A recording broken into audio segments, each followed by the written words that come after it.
Hey there, comic book fans. I'm back from the comic shop for another week, early on Wednesday again this week, and I got 7 new comics, including this, the last issue of The Saints, issue number 9. It was originally supposed to go 12 issues, I think, but I guess it didn't sell well enough to go 12 issues, so I've liked these sort of old-time religious icon stained glass covers. And in this we see our new saints take on a bunch of people trying to bring out the end of the world. I've enjoyed this series. It's been solid, not great, not perfect, but I've liked it. I've especially liked the covers, I must say. And also, the issue of Imperium I got last week, I think that was the last issue of that series, too. I haven't seen anything about it online, but it had one of those sudden endings that makes us comic fans who are veterans of many a sudden cancellation of a book go, huh? Is this the last issue of this book? So I'm not sure. I tried looking it up. I couldn't find any issues of the Imperium in Valiant's upcoming stuff, but I didn't see any kind of cancellation notice either. But I think this week I got the last issue of The Saints, and I think last week I got the last issue of Imperium. I'm not sure. We'll have to see. Next we have Rough Riders number 3. I just got number 2 last week, and I also read number 1 digitally, though I'm still going to track it down. Try and track it down. That's Annie Oakley right there, shooting at you with looks like a super gun and a regular 6-shooter. Oh, looks like my Rough Riders is looking pretty rough there with the... That's what happens when you're the only one in the shop who gets a copy. Teddy Roosevelt, Annie Oakley,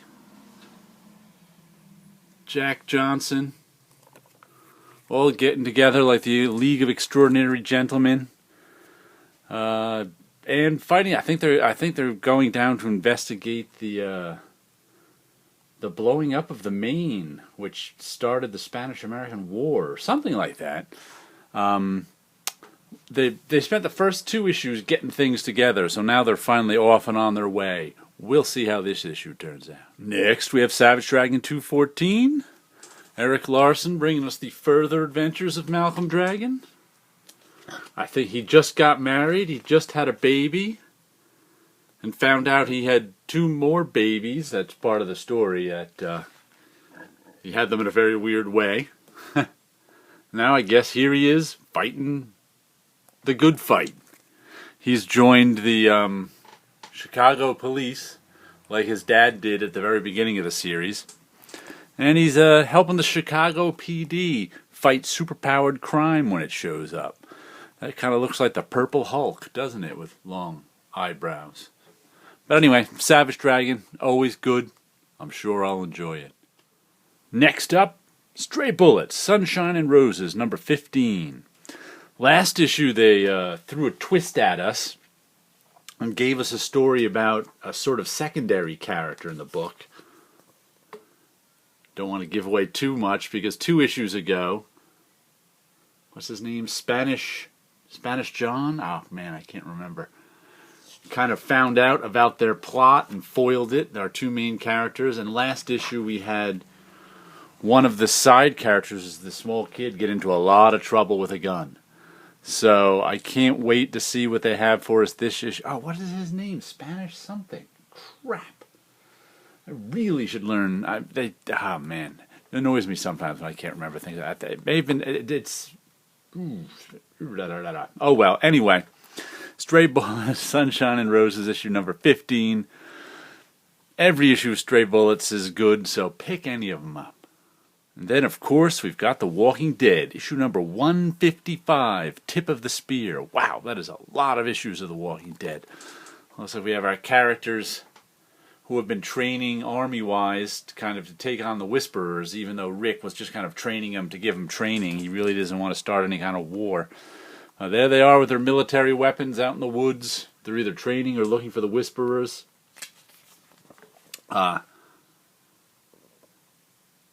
Michonne's in trouble, last we knew. don't want to show you too much. There was what looked like a death in the middle of last issue. We'll have to see how that one's resolved. And The Walking Dead, I very much enjoying this. Like I said, I wasn't a fan of All Out War with Negan. I thought it was too long, but I've been enjoying it. I've been enjoying it again ever since then. So, Walking Dead, always good. And here we have Deadly Class, number 21, Die For Me, Part 5. Nice little cover, sort of a graphic cover with blood and a sewer grate in a hand. Oh, was that looks like a strip of photographs. Oh, yes, they're getting sentimental with the cover. That's the lead character and his girlfriend. Wonder if that's the girlfriend's hands. Pack of smokes up top. This has been their graduation story where everybody in the class is trying to kill the losers in the class, and our lead character right there, he's one of the losers. So he's trying to survive, as are his buddies. That's another one of his buddies, the loser. Another one of his buddies. But there's been violence and betrayal and deaths and machinations and just very good stuff. Some of the best chase scenes you'll ever see in comics, I always say about Deadly Class. He does an excellent job. What first drew me to Deadly Class was the Steranko-esque storytelling in the first issue, and it's only gotten better and better and more interesting since then. Look, the bus is going by. So there you go. Deadly Class, issue 21, a series worth reading. Right, I think the buses have stopped going by. I forget it's summertime and I got windows open now, so you get outside sounds. But anyway, Paper Girls is back for my last comic of the week. I think it was on hiatus. Oh my goodness. I was trying to remember what happened last issue. Now I'm flashing back to it. They somehow went forward in time or something, and this is one of the characters, one of the teenage girl characters, only grown up or something, and they ran into her grown up in the future. Wow, this comic actually has a nice cover stock. What a great change of pace. I keep buying Paper Girls just for the cover stock. But anyway, I guess this is the beginning of the second story arc.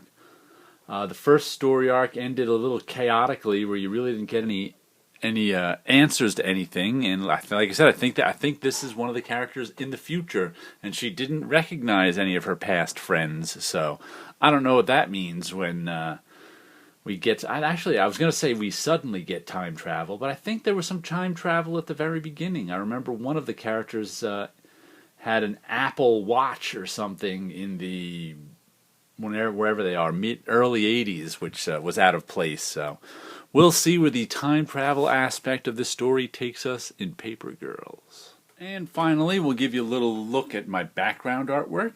There's a couple of my older prints that I pulled out. They both have the date of 2007 on them. Boy, does time fly. We've got Born Mean, Life Did the Rest, and I Love Your Sense of Smell. They're both ink drawings that I scanned in and brought into Illustrator, and then colored.